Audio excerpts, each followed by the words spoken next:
Hi everyone, how's it going? Welcome to the Lloyd Vehicle Consulting Social and Friends. We're here, plenty of cars to see over there in the background, but today, in this particular video, we're going to be focusing on the two Méganes over here. Now, obviously, viewers of my channel will be very familiar with the Mégane Classic Saloon, but over here we have the Mégane Coupé from Mk1 Motoring, who's driven all the way down here to Hampshire from Yorkshire. So, a very devoted fan of the Lloyd Vehicle Consulting channel indeed. But today what we're going to be doing is just having a little bit of a walk around of the cars and basically playing a game of spot the difference. What's different between the Coupe and the Saloon? Now, to give a bit of an idea of age of these two cars, the Coupe is 1997 and the Saloon 1999, so only 2 years of difference. There shouldn't be too much difference in terms of spec and equipment and everything, but today we're going to be having a look around and see what we can find that is different.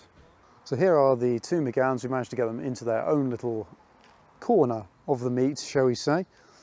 Well, the first thing you're going to notice that's different between the two are the front bumpers on them. Now, if you have a look at mine, around the sides, around the front, the grille, slightly oval shaped, oblong. These little blanking plates would be where fog lights would be on this model if it had them. As you can tell, it does not.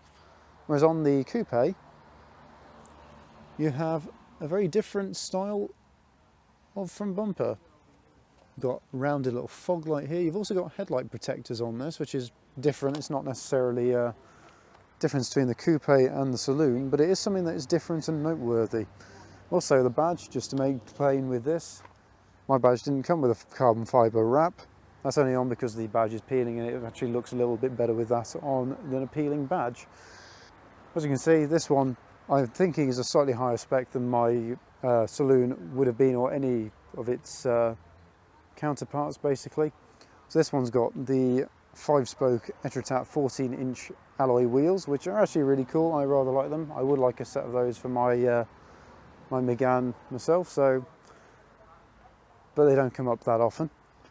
Around the side, obviously, now this is where a huge difference lies, and because I've got a high point here to stand on, you can see there's a slight difference. Now the Saloon, it's a longer wheelbase, whereas the Coupe, shorter wheelbase. Now the thing is with these, they share the front end, they share pretty much up to the dashboard and obviously gear center console in there.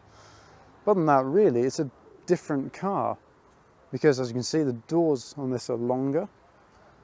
Tiny little rear window. I do like all the curves in it. They've made it very sleek, very swish. Rear lights very much fitting into the style of the time. Although that's interesting because mine doesn't have that. Mine sort of more blacked out and tinted, which was standard from factory. That's just how they came. But on this, more interesting style. Looking in the boot, press the button, exactly the same as mine. You'd think it was a hatchback. It is not. It has these tiny little gas struts, which are so cute. But yeah, the boot in here is actually quite square. It's actually quite usable, but the thing is trying to get things through here, you haven't got a lot of space. It is literally the definition of a letterbox boot. I noticed the catch in here is the same as well. But yeah, if you have a look through here, the seats fold 60-40. Which is rather useful. You can carry, obviously, passengers and have things go through. Now, bearing in mind this is a 4-seater rather than a 5. That shots rather nicely. But yeah, I've always liked the styling of the Mégane Coupe. If I was looking to buy one myself, it probably would be the Coupe. Also, the sunflower yellow, that is a really nice colour on this. It's always the colour I associate these cars with. Slight differences between them. Roofline slightly higher, slightly lower on this one, and because it's slightly lower, the windscreen had to be slightly shortened as well. So it gives it quite a sporty little look. I mean, bear in mind these have got exactly the same engine underneath, the 1.6e, producing about 90 horsepower. This is probably a tiny bit quicker because it's lighter. It's also a lot better at handling because of the shorter wheelbase. I imagine also the suspension on it is probably maybe a little bit sharper because it's obviously aimed at a different audience. That's aimed at a more family oriented buyer. This may be more oriented towards someone who's quite sort of youthful, looking for something reasonably practical, but yet looks rather neat and cool and stylish. And that's exactly what this does. It delivers nicely. We open this. The doors look absolutely massive. I mean, you got this huge space to store stuff in. Inside obviously been hoovered out for this occasion. But bearing in mind this car is in fairly regular use, it looks pretty good in here actually. It looks really nice. But yes, difference is, because of the spec, these tilt and make a fun little noise as well. Obviously being 3-door, you got a little lever to get into the back.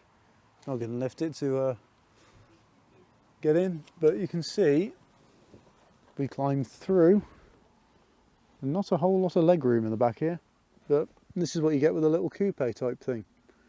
Now I will say the rear passenger space in this is actually a lot better than some other cars. I mean, I've sat in the back of a Toyota Paseo and literally with that I ended up walking out like the Hunchback of Notre Dame.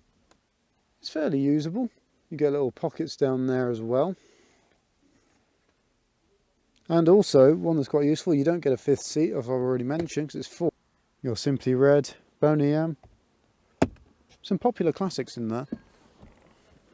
But the seats look great in these. Now usually the Méganes suffer from sun exposure on the seats. Usually the fabric starts to wear away and look a bit tatty and rubbish by now, but the seats in here look actually really good. Difference between the saloon and this, you get these seat bolsters, like they're not quite buckets, but they give the impression of being buckety whilst also remaining their softness because French cars. But yeah, really cool little car. Steering wheel slightly different. Other than that, they're very similar. I would quite like to give this a drive, but I'm not sure I've got time today.